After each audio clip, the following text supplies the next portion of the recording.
Celui qui est un adorateur fait confiance en Dieu. Il faut que celui qui prie croit que Dieu est le rémunérateur de ceux qui le cherchent. J'ai envie de te dire, quand les gens vont faire des fétiches pour devenir riches, ils croient en son fétiche. Sur la base de ce fétiche-là, il ouvre magasin.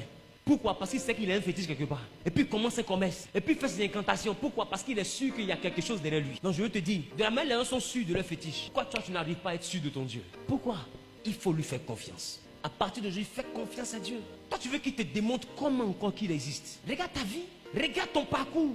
Toi, c'est toi, on doit t'expliquer. Quand on dit là ta vie même ne t'explique rien. C'est toi, on doit tout t'expliquer. C'est toi, un pasteur, doit te faire asseoir pour prendre Bible pour te parler. Ton Seigneur pas tout te dit. Toi, mais regarde ta vie, là où tu es quitté. Regarde au fond où tu es quitté. Regarde jour après jour comment il est avec toi. Fais-lui confiance. Prends courage, avance et fais-lui confiance. La vie que nous vivons dans la chrétienté a commencé par la confiance. Nous sommes descendants d'Abraham. La Bible dit Abraham eut confiance à l'Éternel et cela lui fut imputé à justice. Dieu ne peut pas te bénir si tu ne lui fais pas confiance. Il faut lui faire confiance. Il faut croire que ce que tu demandes, il peut te donner. Je vous assure, Dieu bénit, Dieu enrichit, Dieu guérit. J'ai vu des choses extraordinaires dans le ministère, que ce soit par mon ministère ou par le ministère excellent d'autres hommes de Dieu. J'ai vu des choses excellentes en termes de guérison, de restauration. Dieu guérit, Dieu bénit, Dieu enrichit, Dieu rend prospère. Mais est-ce que toi tu lui fais confiance?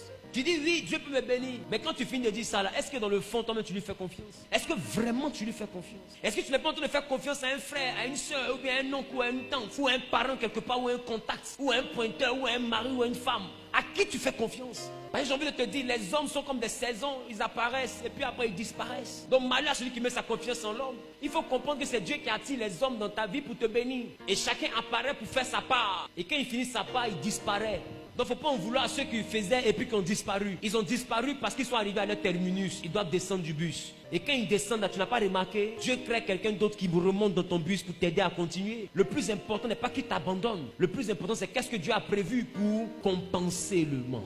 Il a dit à Élie, va au torrent de Kérit, Dieu a donné au corbeau. À un moment donné, le corbeau n'avait plus de ressources. Le torrent avait séché. Il dit à Élie, va à Sarepta, j'ai ordonné à une veuve. Notre Dieu est comme ça. Quand il suscite Hervé pour te bénir, quand Hervé n'a plus de quoi te bénir, il envoie Jacques. Amen. Si Hervé dit je ne te bénis plus, il envoie Paul. Amen. Écoute-moi bien, Dieu n'est pas limité.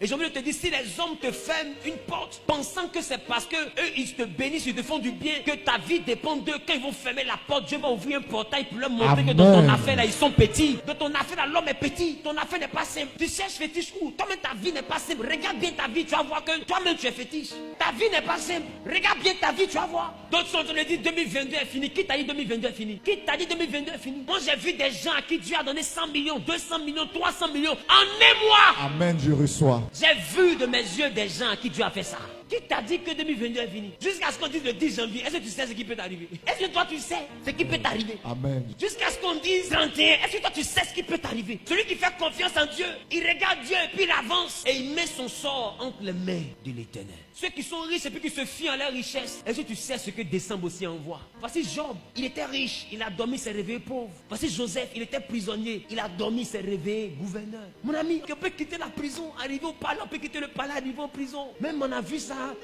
dans un pays quelque part là-bas, où tu quittes le palais comme ça, tu es en prison, tu quittes la prison après. Et puis en Afrique du Sud, on a vu quelqu'un qui quitte la prison, qui sont au palais.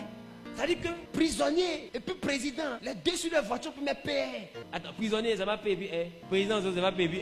Les deux pour me payer. De la prison à la présidence, il y a un pas. De la présidence aussi à la prison, il y a un pas. Ça, c'était vers l'Afghanistan là-bas. Et je pense qu'un truc comme ça peut se reproduire en Malaisie. Effectivement.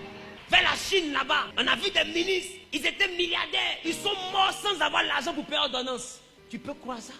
Tu peux croire ça? J'ai un proche serviteur de lui qui a vu un ministre en train d'attendre taxi avec ses enfants, il lui enlève 10 000 pour lui donner. Tu peux croire ça?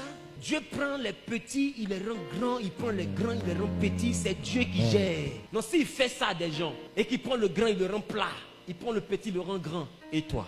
S'il décide tout à l'heure de se souvenir de toi, qu'est-ce que Jésus peut faire dans ta vie? Amen. Il peut t'enlever de Yopougon, te faire habiter à Beverly Hills. Amen. Et puis ça ne chauffe pas. Il peut t'enlever de Cocody. C'est Cocody là. Il y a Cocody. Et puis il y a Cocody. Hein? Il y a Cocody et puis il y a Crocodile. Nous autres on habite en Crocodile. Et puis il y a Cocody. Et je suis passé à Cocody. Voilà le portail là. On dirait le portail de la Nouvelle-Jérusalem. Portail qui tombe en direct. Portail la même taille que Goliath, j'ai mesuré. J'ai dit, attends, derrière le portail là, c'est Banque mondiale ou bien. On peut faire ça? Portail? Voilà, portail, ça se dit en haut là-bas. Voilà, clôture. Tu es sûr que celui qui est dedans, il veut t'expliquer par cause du mur à ce moment-là. Il veut t'expliquer qu'il n'est pas n'importe qui. Le mur même qu'il a mis, il veut t'expliquer. C'est marbre qui est sur le mur. Ah! Mon fils, dis-moi il y a quoi? Dis-moi il y a quoi? Il y a quoi? Le gars, il a mis devant la voiture, devant la maison, une Maybach, 2 portières. Hey! Rick et Bosch, 2 portières. C'est la voiture menace le goudron. Attention, chien méchant. Les autres mettent chien, lui même voiture pour effrayer les gens. Ça, c'est ce qu'il a présenté. Je pense que tu es garçon, ouvre le portail. Tu vas voir que même chien a porté bout d'oreille, il y a diamant dessus. Mon ami, mais si on te dit que parmi ce genre de milliardaires, il y a des gens qui ne savaient pas lire, est-ce que tu peux croire? Si on te dit qu'il y a des enfants de pauvres qui sont dans ces conditions-là aujourd'hui, est-ce que toi tu peux croire? C'est Dieu qui fait. Il prend de la boue, il fait sur la table des rois. Amen. Et il prend de la table des rois, puis mettez son corps dehors. Et puis tu es dehors là-bas. Dis à ton voisin, fais confiance à Dieu. Fais confiance à Dieu. Alléluia.